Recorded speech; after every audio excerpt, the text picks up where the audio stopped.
I almost spat out my coffee when I saw the wedding invitation. It was addressed to my boyfriend and my mother, together. At first, I thought it was a typo, but there it was in perfect calligraphy: Ewan Guest, Mr. Boyfriend's last name, and Ms. Mother's name.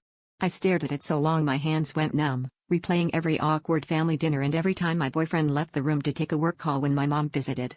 My chest tightened as I realized the sender was my cousin, notorious for her gossip and attention to detail. Instead of confronting anyone, I decided to test the waters. I casually mentioned the invite to my boyfriend, watching his face for a flicker of recognition, but he just shrugged and told me to RSVP however I wanted. Later that night, my mom called and asked if I'd gotten the invite. Her voice was too bright, too rehearsed. When I said yes, she said, "Well, I'll see you there, honey," and hung up before I could ask if she was bringing anyone. The days before the wedding were a blur of anxiety. My boyfriend grew distant, and my mother became evasive. At the ceremony, I walked in alone, scanning the room for them. I found them sitting together, laughing over champagne in a corner, heads close. When they saw me, the laughter died. My boyfriend stood up, stammering out some excuse about a seat mix-up, but my mother just looked at me, eyes full of guilt and something else, defiance. After the reception, I cornered them.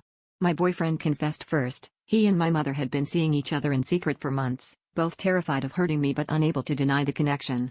My mother tried to justify it, saying I'd always chosen the wrong men, and she didn't want to see me hurt again. I didn't even cry.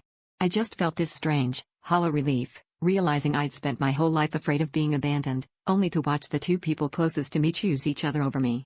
In that moment, I finally understood what real betrayal felt like. It's not the act itself, but the way it forces you to question whether you ever truly belonged.